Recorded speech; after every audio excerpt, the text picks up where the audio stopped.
Assalamualaikum students and welcome back to your English class. Today we are going to read our new poem which is Everyone Sang and the poet is Siegfried Sassoon. So now first of all we'll go towards the poet and read about him. About the poet. Siegfried Sassoon served during the First World War as a captain. At first, he was very excited and felt honored to be in the war and fighting for his country. But then, when he saw the horrors of war at first hand, he began to speak out against it. He wrote some moving poetry about the hardships and tragedy felt in war. Here you can imagine what joy people can feel from hearing a song. Poet ने जब जंग की तबाहकारियां देखी तो शायर ने जंग के खिलाफ लिखा कि उससे बहुत नुकसान होता है. इस नज़म के ज़रिए हम वो डर महसूस करेंगे और हमें वो सब एहसास होगा कि शायर ने जंग के दौरान कैसा महसूस किया था. और फिर जब ये ऐलान हुआ था कि जंग ख़त्म हो गई है तो उसकी खुशी और गम दोनों का रंग लोगों में पाया गया, क्योंकि कुछ लोगों ने अपनों को खोया भी था और कुछ ने अपने लोगों को आज़ाद भी कराया था. ठीक है जी, तो अब उसकी रीडिंग की तरफ चलते हैं. Everyone suddenly burst out singing, and I was filled with such delight, as prisoned birds must find in freedom, winging wildly across the white orchards and dark green fields, on and out of sight. Everyone's voice was suddenly lifted, and beauty came like the setting sun. My heart was shaken with tears and horror, drifted away, oh, but everyone was a bird, and the song was wordless. The singing will never be done. Siegfried Sassoon. Now we are moving towards the translation of the poem. Everyone suddenly burst out singing. हर कोई अचानक से गाने लगा.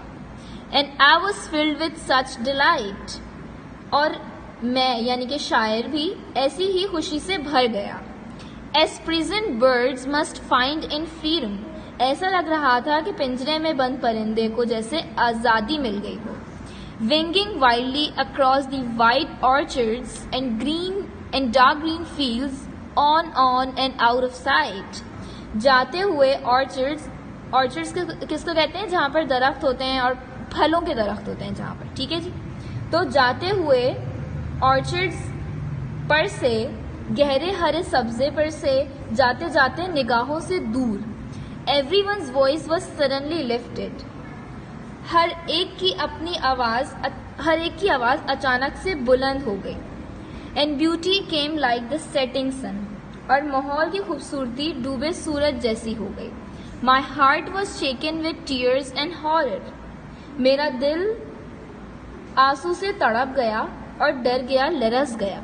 Drifted away, oh but everyone. खौफ से डर गया, लेकिन सब, हर एक. Was a bird and the song was wordless. The singing will never be done. परिंदे महसूस कर रहे थे मगर गीत अल्फाजों से आज़ाद थे. हम गाएं कैसे, गा नहीं पा रहे. खुशी और गमी के मिले जुले जज्बात हैं. तो जी, जैसा कि मैंने आपको अबाउट द पोइट के अंदर ही बता दिया था कि इस पोएम का बैकग्राउंड क्या है, कि जो हमारे पोइट हैं सिगफ्रेड, उन्होंने जो है वो फर्स्ट वर्ल्ड वॉर के अंदर वो एज ए कैप्टन शामिल हुए थे. जंग से पहले वो बहुत ज़्यादा एक्साइटेड थे जंग में जाने के लिए, लेकिन जब उन्होंने जंग की सूरत हाल देखी और उसके अंदर उन्होंने देखा कि किस तरह से लोग अपनी जानें खो देते हैं और किस तरह से जो है वो, अगर कुछ लोग रिहा होते हैं तो वो एक आज़ाद परिंदे की तरह जो है वो फ्लाई करना शुरू कर देते हैं, और उनकी जो खुशी होती है वो अल्फाजों से बयान नहीं हो सकती, और हर कोई जो है वो बग़ैर अल्फाज के अपनी खुशी का गाना गा रहा होता है, गीत गा रहा होता है. तो उन्होंने हमारे इसी बारे में बात करी है. हमारे फर्स्ट स्टेंजा के अंदर यही बात हुई हुई है कि मतलब जैसे ही जंग ख़त्म हुई तो हर कोई जो है वो अचानक से गाना शुरू हो गया और हर कोई खुशी से भरपूर था, क्योंकि हम कैसा फील कर रहे थे, प्रेजेंट बर्ड्स यानी कि कैद हुए हुए जो हमारे परिंदे होते हैं जब वो आज़ाद होते हैं तो वो किस तरह से जो है वो बागों के ऊपर से गुजरते हुए जाते हैं और उनको दूर की एक निगाह से उनको देखते हैं। हर कोई बहुत खुश होता है, उसकी आवाज़ें जो है वो बढ़ना शुरू हो जाती हैं, उसको नेचर की खूबसूरती जो है वो सेटिंग सन की तरह लगने लगती है। ठीक है जी। उसके बाद क्या होता है कि उनका जो कुछ ऐसे लोग होते हैं जो अपने अपनों को खो देते हैं उस जंग के अंदर, वो दुख और दर्द के अंदर भी होते हैं और वो जो है वो टूट रहे होते हैं, बिखर रहे होते हैं। अस्सलाम वालेकुम स्टूडेंट्स, वेलकम बैक।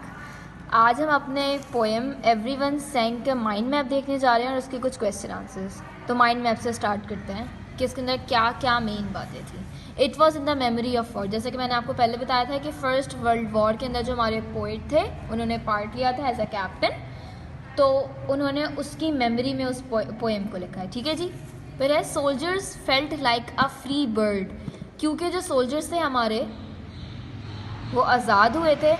जैसे कि एक बर्ड होता है वो एक केज के अंदर रहता है, उसके बाद जब वो बाहर निकलता है तो उसके जो फील कर रहा होता है उस तरह की फीलिंग थी तमाम सोल्जर्स की। नेक्स्ट है the song appears to be wordless, जो उनकी खुशी थी या उनके जो भी एक्सप्रेशंस थे वो वर्डलेस इसलिए थे क्योंकि उन लोगों के पास अल्फाज नहीं थे अपनी खुशी को या अपनी सैडनेस को बयान करने के लिए।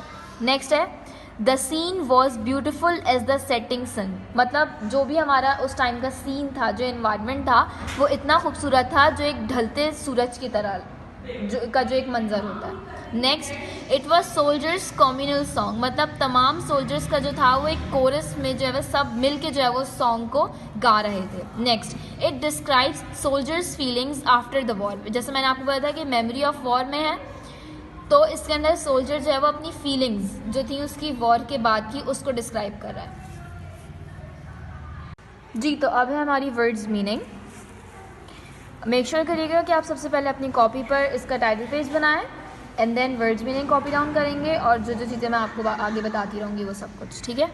वर्ड्स मीनिंग सडनली अचानक, फिल्ड भर जाना, डिलाइट खुशी से, प्रेजेंट कैद होना, फ्रीडम आज़ादी, विंगिंग पर फड़फड़ाना, ऑर्चर्ड्स बागात, डार्क ग्रीन फील्ड सरसब्ज खेत, आउट ऑफ साइट नज़रों से दूर, लिफ्टेड बुलंद, सेटिंग सन डूबता सूरज, शेकन हिलना लरजना, हॉरर खौफ डर, ड्रिफ्टेड अवे दूर ले जाना, वर्डलेस लफ्ज़ों से आज़ाद।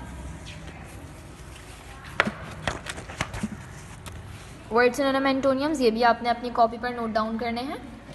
Drifted locomote stay in place, orchard garden fauna, present captain prison loose, delight happiness sad, shaken vibrate Sood.